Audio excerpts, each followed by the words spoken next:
มังลาได้อ๋อฮันนี่นั่นนี่ซันซี่นี่คิดเจอแหล่งกลุ่มค่อยตำกลุ่มโยบล็อกเนาะกลุ่มโยบล็อก คุมยุบหล่อ ไม่กลุ่มโยบล็อกนะแต่นี่ซันซี่คอนเทนต์ครีเอเตอร์จงคราสันเนาะคอนเทนต์ครีเอเตอร์ตะคราดีทำไมตัวตะเนิ่มนังเดียกยองหรือแต่คิดอยู่นะคิดอะไรคิดบางรายเล่นแต่นี่เป็นอย่างคิดตื้อๆเล่นแต่พันชังเราทำคอนเทนต์ครีเอเตอร์มาถอนให้เพิ่งเล่นกันแต่ถอนให้จงยาแต่เลี้ยงสาลองจงยาตีบีโก้แต่ยุคันเราไปจงยาเล่งลองนี่นะเจ้าพงษ์แน่แต่พันชังวิดีโอพงพันชังคอนเทนต์พงแต่เรื่องแต่เนื้อเรื่องคือแต่น้ำจีบอรีแต่มาเนื้อจงคราเนี่ยน้ำมันซันซี่ช่วยหน่อยต้อมตึงปังวางเสนอเนาะโดยที่องมุ้นวางนี่นะคอนเทนต์เกี่ยวกับคอนเทนต์กีตาร์เกี่ยวกับเนาะไม่ใช่ไปกลุ่มโยมังลาเดียวก็สอนเอาคุมยุบเดียวแต่ก็สอนเอาเลสิเนาะเอาตัวบล็อกคุมยุบบล็อกเนาะคุมยุบบล็อกเอาตัวเนี่ยอดีการเนาะก็สอนเอาที่ตัวเนี่ยอดีสาตอนเนี่ยปัตตานีก็จะตัวเนี่ยจะเสนอเนาะก็สอนเอามินโดโอแต่สันเทเดคลายมินโดคลายแต่ใครแต่เนี่ยทันดาวแต่กุลงแต่ทันดาวเสนอเนาะแต่ก็สอนมินโดแต่เนี่ยจะมินโดโอแต่เนี่ยมินโดโอแต่ละเดียเสนอเนาะมินโดเกมราก็งานนะมินโดโอแต่ทันใครเด็กนี่นะแต่ก็แต่ว่าอามาเนี่ยเอาเนาะแต่ที่คำเป็นนี่ซ้อมเนาะนี่ซ้อมเนาะสร้างส่วนไปองค์เนี่ยเดียต่างเดียมังคัมเด้อแต่เพลงนะสร้างเอาส่วนไปลูกไปอังกฤษนี่สร้างเอาส่วนไปอังกฤษนี่สร้างเอา professional ลูกก็แต่ศาสตร์เนี่ยลูกเนาะเอานี่สร้างเอาส่วนไปลูกไปอังกฤษฟูสกี้และชีตรงกี้ก็เอาส่วนแต่นี่สร้างเนาะสร้างส่วนไปลูกไปลีกแต่ดอดีก็ดออังกฤษดอมันสร้างก็เนี่ยเนาะแต่พอโอนเอาแต่ดาเดียพอโอนมินโดแต่เนาะใครเตะแต่มวยต่อก็ลงเตะแต่ทันเตะแต่มวยต่อซะเนาะแต่งอมินโดแต่เนาะอยู่เนาะให้นี่นะไอโรเรสเนาะพอโอนเลยป่าเดียมันเลยป่าเดียบ่เนาะนั่นเนาะนี่ซ้อมเนาะให้นี่เนาะอีใครเนี่ยเพดาโฟนซะเนาะปัจจัยโฟนนี่ซ้อมกับตัวเลยนะโฟนน่ะปริอาก็ตัวเนี่ยโฟนอยู่จ้าตะไมนั่นเนาะแต่มาโฟนเนี่ยเนาะนี่ตัวอยู่เนาะพี่เนี่ยอีลาควอลิตี้ยามอีตัวบัดนี้ไม่จ้าคงจะนั่นนี่ซ้อมที่เลยก็คนฉันดันคนยังยานเนาะแต่ผีบาผู้เล่นติดตั้งใช่ไหมเนาะติดตั้งผีบาผู้เล่นดินแรงผีบาผู้เล่นแต่นี่ซ้อมฟันเพลย์ไล่ร้องมาสิเนาะไล่ร้องเอาฟันเพลย์ได้เปลี่ยนย้อนหนึ่งซ้อมที่เอาฟันเพลย์ผีอีซ้อมเพลย์ยังฟงปัตตานีฟงใช่ไหมเนาะโอเคนั่นคือแกก็ซ้อมเนี่ยเนาะล้อเสียเนาะก็ตัวก็ซ้อนอยู่เนาะล้อเสกกับตัวเนี่ยวิดีโอมันแต่เนี่ยก็ซ้อนตัวจะในโฟนเล่นกันเนี่ยใช่เนาะแกมราน่ะป่าวว่าอย่างไว้แต่โป้งเวใช่เนาะอดีการนี่ซ้อนกับตัวเล่นมาเล่นคอนเทนต์ครีเอเตอร์เนาะโฟนตัวช่วงเนาะนี่ซ้อนเนาะมินเพย์ซิงอ่ะนี่ซ้อนที่ก็ขึ้นนะโฟนตัวช่วงน่ะทุ่งน้ำแค่เรื่อนไม่ได้อินคัมไม่ได้ก็ลากแค่เนาะใช่เนาะเราจะน่ะนี่ซ้อน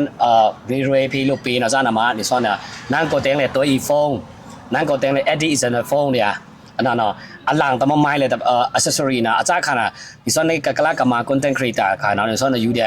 3D mic มาก่อนทุ่ม 3D camera มาก่อนทุ่ม 3D tripod มาก่อนทุ่ม 3D softbox พงนั่นส่วนน่ะจังฟ้าแต่ยูเดียน้ำบามิเป๊ะจงแม่ตัววิดีโอลาใช่ไหมเนาะเส้นทั่วเลยแต่มวยตั้งเลยแต่มวยตั้งนี่ส่วนน่ะซึ่งตัวมวยนั่นน่ะจะได้ฟงตัวชงเลยตัวใต้เด้นั่นน่ะอยู่ขาขี้อยู่ขาน่ะแต่บอกว่าจะเจ้าวังตัวเท่งจังเลย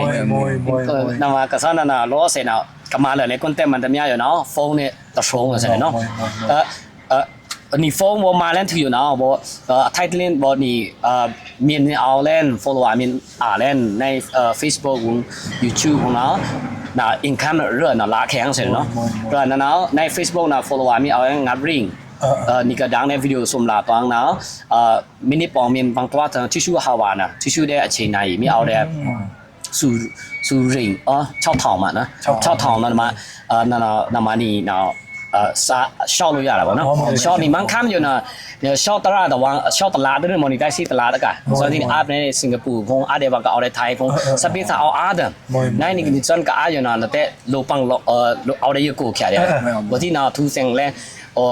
ผ่านก็ผมปัตแต่ผมสิมาสิการแล้วสิกูสิเอาอยู่กูเนาะเอาปังลองมาพีเดซาวิ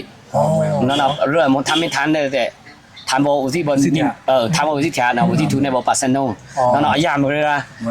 นั่นจ้าใช่เนาะแต่ Facebook นั่นแต่เอาละทำไม YouTube ของจ้านั่นYouTube น่ะ subscriber น่ะรู้ชี咯บ่ YouTube น่ะมี subscriber มีเอาตริงอ่ะจีชูတဲ့ video ตนิงก็ตวงนั่นน่ะ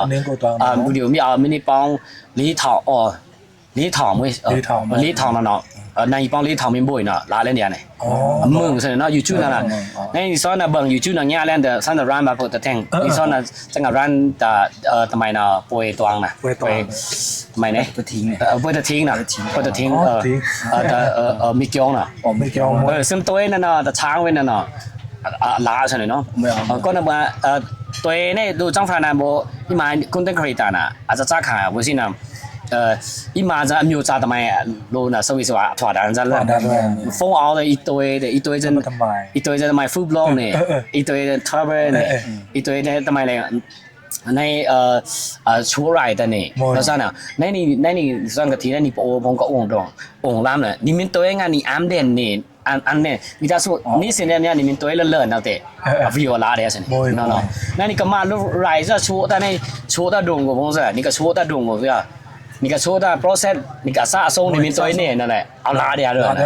เนาะนายกขานะนี่ก็สันทีบ้านในเวซีบล็อกกับบ้านเนาะเวซีลิชีนี่เป็นแท่งที่ครองเท่านั้นน่ะหันตะกวางอ่ะมาสอดล่ามมาล่ามมาว่าเราโอ้มันเอาตัวมันเอาล่ามมาปัสสาวะมันเนาะน้องไม่มองโทรศัพท์ดูนี่บ่องเอาได้ไหมขลังองได้ไหมอันนี้ก็เนี่ยมีไอเดียมาสิเนาะโดยจังหวะน่ะอีมีมาจะจ้าน่ะจะซื้อเสร็จได้ยูซื้อเสร็จได้สิยูเสร็จได้เลยมึงเปย์พงแต่เอาเพียงอันนั้นจนนี้ไม่ตัวงานอันนั้นเพียงนี้เด้วางโทรศัพท์เอาได้สิเนาะเนาะจ้าเลย อันนี้การวิสินิสเนี่ยเนาะวิสิเกี่ยวกับทอวิสิเกี่ยวกับสว่างจ่าทำไมเป็นตัวเนี่ยวางแต่วางสว่างจ่า วางจ่าเดียอันนี้การน่ะเนี่ยว่าเราจะเกี่ยวตัวปีต้องวางอ่ะ no อาจจะ มวยแล้วก็ผมเป็นทอคนได้ครีเอทอยู่กับฟงแต่มวยนั่นสุดแบบนั่นจะดูดีอ่ะเนาะถอดอะไรไอเดีย ไอเดียมวยไอเดียโลบาฟ้องเอาแล้วเดี๋ยวไอเดียไม่เอามาเนาะไอเดียส่วนโลเซนเนาะนี่จอยทำไมเรารีแค่นี้น้ำนี่จอยนี่จะจอยทำไมในกระสอบนั่นน่ะตัววางอันเดอร์ชันเดอร์ชินนั่นจ้ะนะเว้ยตัวจอยเด็นั่นนี่มันตัวเนี่ยจ้ะเนาะนี่ซ่าน่ะแต่ยกสองเสียแต่มวยตอนไหนปงมันเบ้นี่ซ่ากับตัวเนี่ยจ้ะน่ะอีทูบ้านนี่คิงเนี่ยแต่ยกสองมาอีมาบ้านนี่มาจ้ะแต่มวยต่อตัวจอยเด็ดอันเรือมาเรือมันแน่นอนจ้ะเนาะอันนี้ไว้ต่างกันโดนเนาะใช่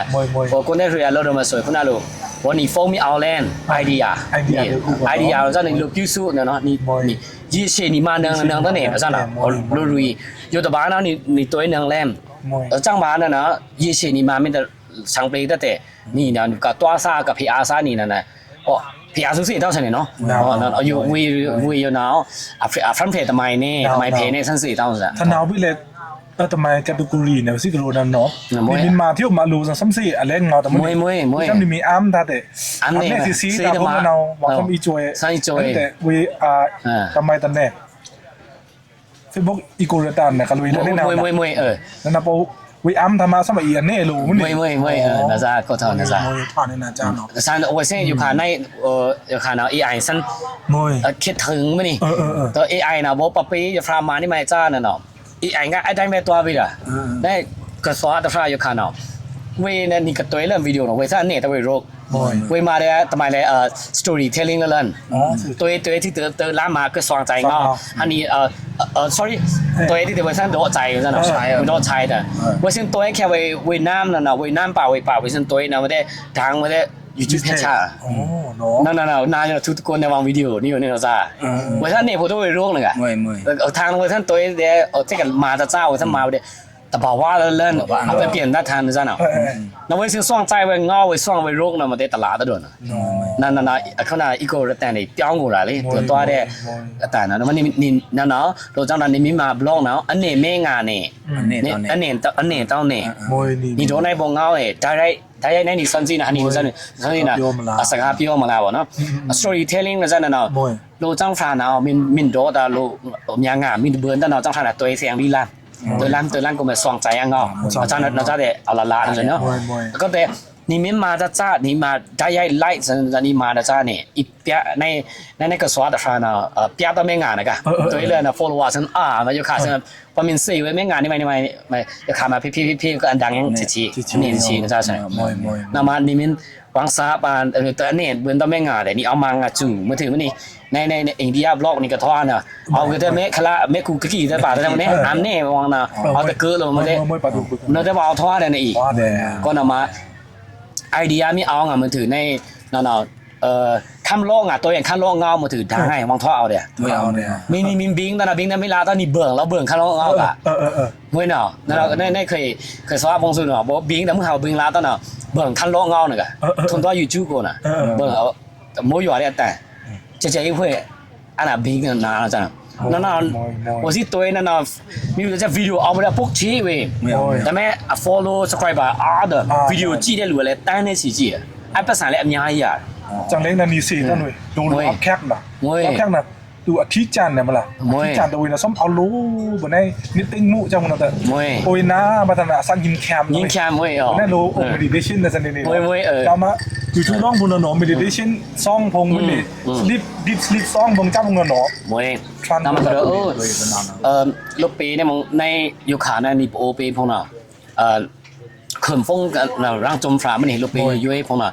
ทรงเนี่ยมีแมนเด่นเนาะในกระซ้อนอยู่เนาะจังมาแต่ใช้มันนี่นิ่งลงนะจ๊ะจังเตอตะกองมาเคยมาแต่ใช้มันนั่นน่ะนั่นน่ะไทยเนี่ยตีပွင့်ကျွန်တော်စားရတယ်ကွာအခုဆိုလူတွေအတိမတ်ပြူရတယ်ပြရတယ်အဲ့လိုမျိုးဒီရခစ်ရခါနော်ဝါမင်းစီအာနီနာနိမမတမမိုင်နိချာနော်နိမကြာတမိုင်တော့ကြာနော်နိကြာတာဝဲနေဝဲနေနိချာနော်နိကစနာဆောပညာမင်းကြာပညာနိတော့ကဖေးပညာရနိကတော့ဆောအမ်လင်းနော်တဲ့ဒါစာတင်တာလဲစေးရောင်းချင်းပညာတခုပဲလေရောမင်းစီတော့နိကြာဆန္ဒလာတယ်ခေါနမှာခေါကမှာ blog ရနော်อยู่เนาะအစရွေးချမ်းတော့လူတွေသိအောင်လုပ်တယ်နောက်ပြီးတော့ knowledge sharing နေဒီนี่ดวงကိုนี่ก็องเนี่ยนี่รบรานี่ปอเด้ทุกชามได้วางก็องวางคำลางวางก็องเด้นี่ปอยาก็เลยองวางในงานซ่าของจ้ามีทีบาแค่แล้วอเปียนปีอล้วนปีนะจ๊ะสนิเนาะว่าสิตาน่ะเนาะนี่ซ้อนอะไรမျိုးอยู่เช่นเนี่ยใหญ่ဖြစ်သွားတာนั่นนี่ซ้อมที่เนี่ยปอดวงก็กะทีน่ะก็มาทุกแค่เนี่ยก็แต่วางမျိုးโลမျိုးลางวางในงานหลังว่ามินทอนอ่ะသူတို့ဒါအထူးဆန်းပဲလေ ထူးဆန်းပဲ မွေးနေစား တကယ်တမ်းကျတော့အဲ့ဒီ online social media မှာကိုလူတိများစရာကို personal brand တိစောက်နေတူပဲเนาะ personal ถึงมา personal brand တော့အရင်လုပ်ငန်းတွေကဘယ်လိုပြောမလဲဥမာတင်တာတစ်ခုဖွင့်တာဆိုရင်တင်တာလည်းပို့ပြီးတော့ မွေး ရောင်းအားကောင်းတာကွာဆိုရင်ပစ္စည်းရောင်းဆိုရင်ရောင်းအားကောင်း သွားမယ်အဲ့လိုခုနကကျွန်တော်တို့အဲ့လိုလေအခုတို့ရှိမှာဈေးရောင်းချင်တယ်ဆိုရင်ကိုမှရောင်းတယ်ဆိုတော့ကိုလူတိတဲ့အတွက်ကို personal brand ပေါ့နော်ပို့ပြီးခိုင်မာသွားတာကွာကိုပစ္စည်းကဥမာဒီတိုင်းရောင်းတဲ့ဥမာ100ရောင်းရင်လူတွေ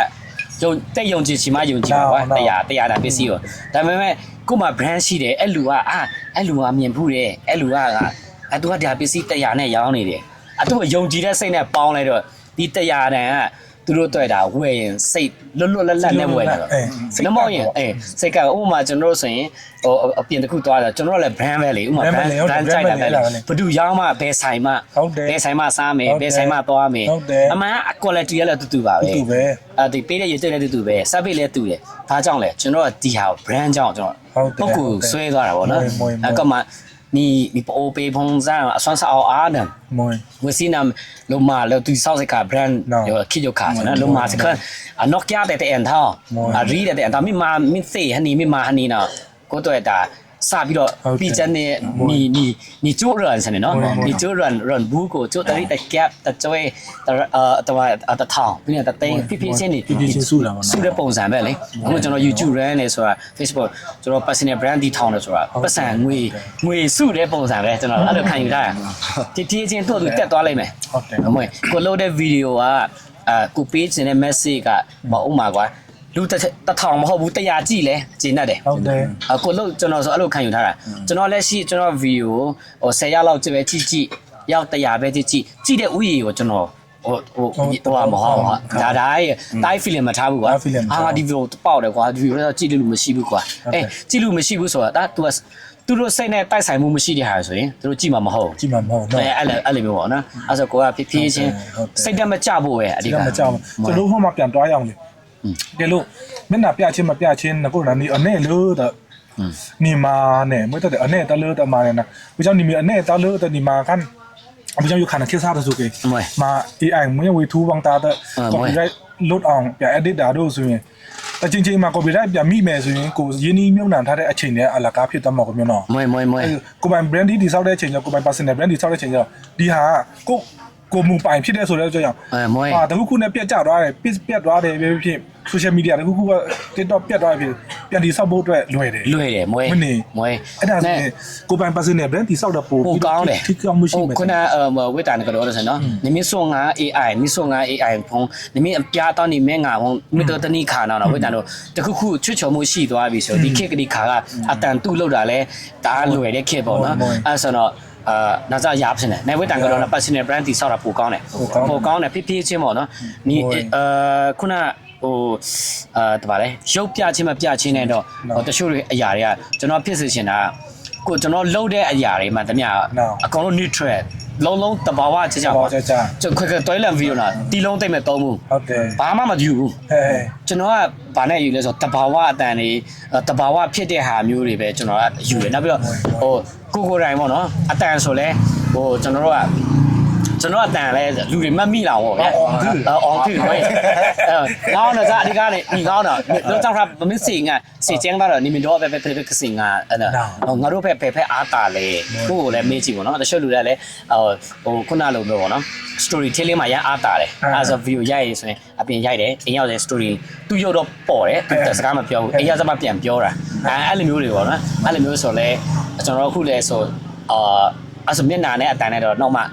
story telling အတန်နဲ့သူနဲ့တော့တစ်ဆက်တည်းအဲ့လိုပြရင်တော့မကောင်းတော့ဘူးနော်အဲ့လိုမဟုတ်ဘဲနဲ့ဒီနေ့ကရုပ်လဲတစ်စက်မှမပြဘူးစထောင်ကြတဲ့ကရုပ်မပြဘူးဒီနေ့ကကျွန်တော်ဘယ်သွားခဲ့ပါတယ်ဘာတွေစားခဲ့တယ်ဘာတွေစားလို့ကောင်းပဲဆိုင်အဲ့ဒါပြနောက်တစ်ချိန်ကြာရင်ဥပမာဒီအတန်တွေကိုယူပြီးတော့သူ့ရှိရသူများယူဖို့လွယ်တယ်ကွာကြက်ကြဖို့လည်းလွယ်တယ်ကွာတခုခုဆိုရင်ကိုလုံနေရရာနဲ့ကိုနဲ့တော့တထက်သေးလူတွေမြင်ပိုကောင်းတာပေါ့နော်နောက်တစ်ခုကကျွန်တော်တို့စဖို့မင်းတယ်ကိုမျိုးဘာလို့ blog ထဲရောက်သွားတာအဲ့ဒီကြောင်းလေးနဲ့ဟိုဆဆနဲ့ပြောဟုတ်ပြီကျွန်တော် blog ဘာလို့ရရလဲဆိုတော့ကျွန်တော်ကခုနကျွန်တော်ကဟိုငယ်ကလေးကကျွန်တော်ဗီဒီယိုရိုက်ကင်မရာတွေတက်ပုံရိုက်ရမ်းသွားတာပါကျွန်တော်ကိုတန်းလောက်ကလေးတက်ပုံရိုက်စားဟုတ်လားတက်ပုံရိုက်စားရင်းနဲ့ကျွန်တော်ကဒီဘာလို့ vlogging ပိုင်းကကျွန်တော်ဟိုဟာလေ2018 2019လောက်ကလေးကငယ်ရဓာတ်ပုံရိုက်ခဲ့တာဒါပေမဲ့ဒီကြားထဲကကျွန်တော်ကတနာပေါင်ဝင်သွားတယ်ဝင်သွားပြီးတော့မှကျွန်တော်ကအဲ့ဟာဆက်ပြတ်သွားတယ်ကျွန်တော်ကဒီ2016လောက်မှကင်မရာပြန်ဝယ်ပြီးတော့မှဓာတ်ပုံရိုက်တာကျွန်တော်ဓာတ်ပုံတင်တန်းတွေတက်တယ်ဓာတ်ပုံဆရာတကယ်နာမည်ကြီးဆရာစီမှာလိုက်တက်တယ်လိုက်တက်ပြီးလိုက်ရိုက်တယ်အဲ့တော့ကလည်းကျွန်တော်တို့ကဒီ vlog ကပေါ်ပြီးအဲ့လောက်ဒီခင်မစားသေးဘူး2020လောက်မှကျွန်တော်ဟိုဒီ covid ဖြစ်ဟို sorry 2019လောက်မှကျွန်တော်တို့ကblog ရဲ့ Facebook တို့ YouTube တို့နည်းနည်း bomb ထားတဲ့အချိန်လေအဲကျွန်တော်ကvlog လုပ်မယ်ကျွန်တော်ကစလုပ်ကြရကျွန်တော်အဲ့တော့အင်ဂျီမှာ knowledge နဲ့ sharing လုပ်ထားတာကျွန်တော်အဲကျွန်တော်လုပ်တာဒီကြာပါတော့ကျွန်တော်အဲ့ဒါလည်းဘလို့လုပ်ဖြစ်လဲဆိုကျွန်တော်အဓိကကျွန်တော်အင်္ဂလိပ်စာသင်တဲ့ဟာ sharing လုပ်ချင်တယ်နောက်ပညာရေးနဲ့ပတ်သက်တာကျွန်တော်အရင်လုပ်ချင်တယ်အဲ့လိုမျိုးလုပ်တယ်ကျွန်တော်ရိုက်တယ်ဒါပေမဲ့ခုနလိုပေါ့ဆရိုက်ခါတော့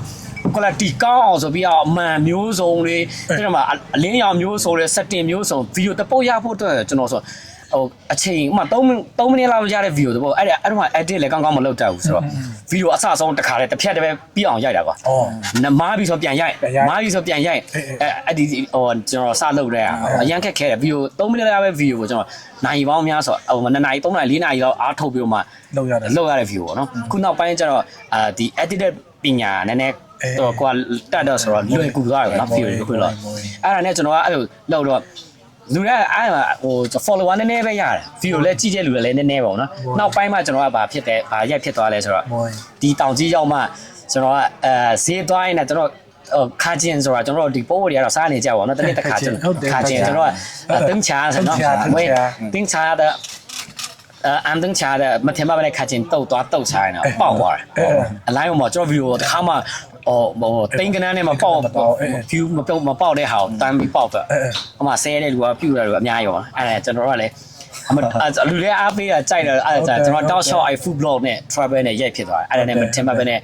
food blogger ကြီးဖြစ်သွားတာသူနဲ့ travel blogger ဖြစ်သွားတယ်ကျွန်တော်ကဒါမှထင်မှပဲနဲ့ရောက်လာတဲ့ဟာကျွန်တော်ဝါသနာကအဲ့လိုမျိုးပေါ့နော်ဒီလူတွေနဲ့စကားပြောတဲ့ဟာမျိုးတွေ motivation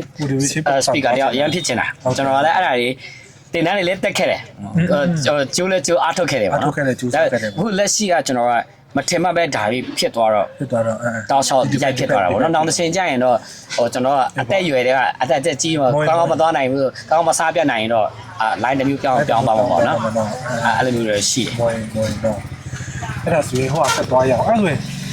content တော့ဖြစ်ဖို့ဆိုရင်ဖုန်းတော့ရပြီ idea လည်းရနေပြီ ဟုတ်တယ် အဲ့ဆိုရင်နည်းနည်းပါ edit တော့ team ကောင်းပြီရှိမှရမှာ ဟုတ်တယ်အနေနဲ့တော့ဖြတ်ငက်ကတ်တော့နားလည်ဖို့လိုတယ်ဖြတ်ငက်ကတ်ကျွန်တော်တို့လာလို့မသိဘူးဆိုရင်ကျွန်တော် video တစ်ပုတ်သူများကိုအဲ့တယ်ဆိုတာပတ်စံ ပတ်စံပေးရတယ် ပတ်စံပေးရတယ်ကွာဘတ်ဂျက်ရန်ထိခိုက်ကိုအခုမှစပြီးတီဆောက်တယ်ဆိုတော့ပတ်စံကြီးပဲကျွန်တော်ကတော့လေဘတ်ဂျက်အများကြီးမသုံးစေချင်ဘူး ဟုတ်ပြီ အခုမှ video စလောက်တာကွာသူ edit လည်းသူများကိုအပ်တယ် script လည်းသူများကိုအပ်တယ် ဟုတ်တယ် အဲ့လိုမျိုးပေါ့နော်ကျွန်တော်အခုန idea ရပြီးသွားပြီဆိုရင်ကျွန်တော်တွားရိုက်မဲ့ဆိုင်က script ကျွန်တော်ကြိုရေးထားဖို့လိုတယ်ဒီဆိုင်က signature ပါလေအဲ့လိုမျိုးပေါ့ဥမာဒီနေ့ travel key သွားမယ်ဟိုပုံးကိုလဲလာမယ်ဆိုရင်ဟိုပုံးမှာလဲစရာပါရှိလဲ မွေ အဲ့ဒါအစားတော့ဆိုင်မှာပါကောင်းတဲ့ဟာပါရှိလဲဘာရိုက်မလဲ ဟုတ်တယ် အဲ့ဒါဘယ်လောက်ထိဘယ်နှမိနစ်ရိုက်မလဲအဲ့နေရ ဟုတ်တယ်ဟုတ်တယ် အဓိကဘာကိုတင်ပတ်မလဲဒီဟိုပုံးမျိုးအဲ့လိုမျိုးဆို script ကြိုရေးထားရင်သွားရတာအချိန်မြင့်ရတာပေါ့နော်အဲ့လိုမဟုတ်ဘဲနဲ့ဟိုပုံးချောင်းမလေးလာဘဲနဲ့တန်းပြီးတန်းသွားတယ်ဆိုရင်ဘာရိုက်လို့ရိုက်ရမှမသိဘူး မတီးတော့ဘူး အဲ့ဒါဟိုပုံးလေဆရာဘာလဲဘာရိုက်ရမလဲဟိုပုံးပြချင်တာကို follow ကိုက food blog ဆိုရင် food blogger တယောက်ဖြစ်တယ်ဆိုရင်ဒီဟိုပုံးလာမယ်ဆိုတာနာမည်ကြီးဆိုင်ပဲဆိုင်ရှိလဲကျွန်တော်ဘယ်ဆိုင်ရိုက်မလဲဟိုပုံးစားစားပါဒေတာစားစားပါလေအဲ့ဒါကိုကျွန်တော်ကြို script ရေးထားမှတွားရိုက်ရတာအဆင်ပြေတယ်ဗောနော်အဲ့ဒါကို idea ရှိတယ်ဖုန်းလည်းရှိတယ် script လည်းကောင်းကောင်းရေးတတ်ဖို့လို ရေးတတ်ဖို့လို တချို့ script မရှိဘူးဆိုရင်တော့ကိုကလုံးမဲ့ဟာ plan ကမရှိဘူးရန်တန်းအဲ့လိုဖြစ်သွားမှာကွာအဲ့လိုမျိုးပေါ့နော်ဟိုအဲ့လိုမျိုးလေးရှိမယ်နောက်တစ်ခုကခုနဟိုဝိတ်တာမှာပြောရတယ် ဘတ်ဂျက်မှာ budget ခုနကတော့ budget ကအများကြီးမသုံးစေချင်ဘူးနော်အဲ့လိုမျိုးလေး ကိုစင်ပြေ စင်ပြေတဲ့ဟာမျိုးခုန edit sorry edit ကိုအနည်းဆုံး basic လောက်တည်ဖို့လိုတယ်အနည်းဆုံးဒီ video တစ်ပုတ်ကိုကိုကဘာနဲ့ရိုက်ခဲ့ရလဲကျွန်တော်က Facebook ကိုကျွန်တော်ကဒီအထောင်လိုက်ရိုက်မယ်ထားဆို story တွေ့ဆိုရင်ကျွန်တော်ကထောင်လိုက်ရိုက်မယ်ကွာဒါမှကျွန်တော် Facebook တို့ YouTube တို့ဆိုကျွန်တော်တင်တော့မှဆိုတော့အဲ့ဒါနဲ့ရိုက်ပါတော့60ကိုအဲ့လိုမျိုးကိုကရိုက်တတ်ဖို့ကိုအဲ့ဆိုကိုသားရိုက်ပြီးကြတဲ့စရိုက်ကြတဲ့ဘယ် Facebook တွေ့တင်မလား TikTok တွေ့တင်မလား YouTube တွေ့တင်မလားအဲ့လိုမျိုးတခါတည်းရိုက်ခဲ့ဖို့လိုတယ်နောက်မှဟိုဆိုရင် editor ရှင်တဲ့အနည်းဆုံးဖြတ်ငက်ကတ်ရဲ့ကိုနာမည်လောက်အဲ့လိုမျိုးနော်အဲ့လိုမျိုးရှိရယ်ခုနကဒါ edit ပိုင်းနဲ့ဆိုတာနည်းနည်းတွဲပြီးမြင်တာမှာကျွန်တော်တို့ခုန copyright နဲ့ပတ်သက်တာ ဟုတ်တယ်ဖြစ်နိုင်တီးလုံးတွေမတုံးတာကောင်းတယ်ကွာတဘာဝကိုယ်တိုင်တီးနေတော့တမျိုးကွာကိုယ်တိုင်တီးတိုင်းမဟုတ်ဘူးဆိုရင်ကျွန်တော်ဒီဟိုကဗီဒီယိုကောင်းလဲကောင်းတယ်ကွာကောင်းလဲကောင်းသွားပြီ edit လည်းပြီးသွားပြီဒီမှာကျွန်တော်တို့ pro ဝယ်ပြီးတော့တုံးလာတယ်အဲ့ music ကလည်းတိုးတော်လည်းကျွန်တော် Facebook မှာတင် YouTube မှာမရဘူး copyright မိတာပဲအဲ့ဆိုတော့အဲ့ဒုက္ခအရင်ဆိုတော့မနော်တီလုံးတကယ်တမ်းကြိုက်ရင်တော့ကျွန်တော်ခုနကလိုရှာလို့ရပါတယ် non copyright song ဆိုပြီးတော့ကျွန်တော် Facebook မှာ sorry YouTube မှာကျွန်တော်အဲ့လိုလိုက်ရှာပါနော်အဲ့ဒါလည်း မခံ စိတ်မချရဘူးကွာအဲ့လိုမျိုးဒါပေမဲ့ကျွန်တော်တချင်းတောင်းရင်ခုနလိုတချင်းကစက္ကန့်30ထက်ပိုမသုံးတာမျိုးတို့ intro 10စက္ကန့်လောက်ပဲသုံးတာမျိုးလို့နောက်ပြီးတော့ကျွန်တော်တချင်းတားကြိုက်တယ်ဆိုရင်တော့မှနောက်တစ်ချိန်ကျသူများအခုတော့ copyright မမိဘူးကွာနောက်ချိန်ကျ copyright မိတယ် မိနိုင်တယ်အခုကျွန်တော်ပွဲတော်ညကိုဒီပွဲမတိုင်ခင်မှာကျွန်တော်သုံးဘူးတယ်ပွဲတော်ညကိုအောင်တချင်းလေပွဲတော်ညတချင်းကိုကျွန်တော်သုံးတယ်အဲ့ဒါကို copyright မမိဘူးဒါပေမဲ့အခုကဒီပွဲပြီးမှသူတို့က copyright မိသွားအဲ့ချင်းမရတော့အခုကပြန်တင်သူတို့ copyright ရှောက်လိုက်ပြီတဲ့ဟုတ်တယ်တရားရောက်ကရှောက်သွားရင်လည်းဟိုအဲ့လိုမျိုးလေးတော့ပိုင်ရှင်လည်းရှောက်တာလည်းဖြစ်နေတချို့လူကြတော့ပိုင်ရှင်တော့မရှောက်လိုက်ရဘဲနဲ့တချို့ကတမားနဲ့တူမတမာတဲ့လူကခိုးပြီးတော့ရှောက်တတ်တာအဲ့လိုမျိုးလည်းဖြစ်တတ်တယ်ပေါ့နော်အားကြောင့်တချင်းတွေကလည်း copyright အရန်ရေးကြီးရခီးဆိုင်ရပါတော့ဖြစ်နိုင်ရင်ကွာတဘာဝကြတာပိုကောင်းတယ်ဒါနဲ့ကိုမျိုးတို့ကလို့အဲ့လိုလေးတင်တန်း၄ခါတောင်ဖွင့်ဖူးရဆိုဟုတ်တယ်အမှနေတော့ဖွင့်တော့အမှကျွန်တော်တို့အိုးလိုမျိုးနေဆန်းစစ်အိုးလိုမျိုးနာအလိုပေးဘူးနာအစာဝางจามุกတဲ့အထန်းဆန်ဘွန်းတော့ทำไมอาเซกาแค่ตันมูชีแต่อมาบอทันอาตาလောဆယ်နာนี่ซ้อน paper question ရင်းရนะได้ป้าပြီးတော့မှဖြေလိုက်တဲ့တန်းလင်းလန်းဆိုတော့တောင်ကီတလဲအောင်ဘန်းတလဲတန်တာမိုင်းပွန်တလဲမိုင်းပွန်တော့ถ้าแต่รหัสเซตรหัสสังกัดเซตมาเสียงผมรหัสผมเลยแต่บางจังรหัสผมชอบเลยเลยเนี่ยนั่นซ้อนที่เพย์นั่นน่ะเพย์ตะแลงกองถูกเพย์ตะแลงว่าสิน่ะอะก็นอกไปนี่ซ้อนที่ท่านไปเกี่ยวญาบาดซั่นเนาะนี่ซ้อนมีเพย์สิมีพันเฟรแท้งว่าซะบ่ว่าตะนั้นมีเอาน่ะพิงนี่ซ้อนสิไอ้ซ้อนที่น่ะพิญาดานะนี่ก็เปลี่ยนပေးလို့ရတာเนาะ พันเฟรလို့เพย์လာတယ်ဆိုတော့นี่ซ้อนที่มีพันเฟรเพย์คริ่งแดงพิญาดานะเนี่ยဘာလို့ဆိုတော့นี่ซ้อนน่ะรีเรคข้างน่ะนี่โปโอเป็น content creator เป็นกระทางအလိုထန်အားဆိုတော့แต่โลจังฟานานี่ปโอนานี่ซ้อนนี่กะเมนทีน่ะอธิกาလောက်ရမှာ ရှက်တယ်ကွာနောက်သူများဝေဖန်မှာအရန်ကြောက်တယ်ကွာအဲ့လိုမျိုးအကန်ဘောင်ဖေဝေဖန်ဝေပမင်ကွန်ဝေဘောနီမလဲဘောနီမီထန်းလဲတော့ဒါတတိပေးပါဘောနီမီထန်းလဲလောင်းတာအဓိကတော့ဒီများဆဲတဲ့တန်ခမ်းပါဟောလောက်တာကောင်းတာလောက်လဲဆဲမှာပဲတမျိုးမျိုးကိုကနည်းနည်းလူရမျိုးတွေကသူများကိုဝေဖန်ရတဲ့သူများကိုထောက်ပြရတဲ့အမားကိုထောက်ပြရင်ကြိုက်တယ်လေအဲ့ဆိုတော့ငါတို့အမားကိုသူတို့လိုက်ရှာပြီးထောက်ပြမှာပဲအဲ့ဒါကိုခံနေရရှိဖို့လိုတယ်အဲ့သူတို့ငါတို့အမားတချို့တွေကလည်းကို့အမားကိုတမင်နဲ့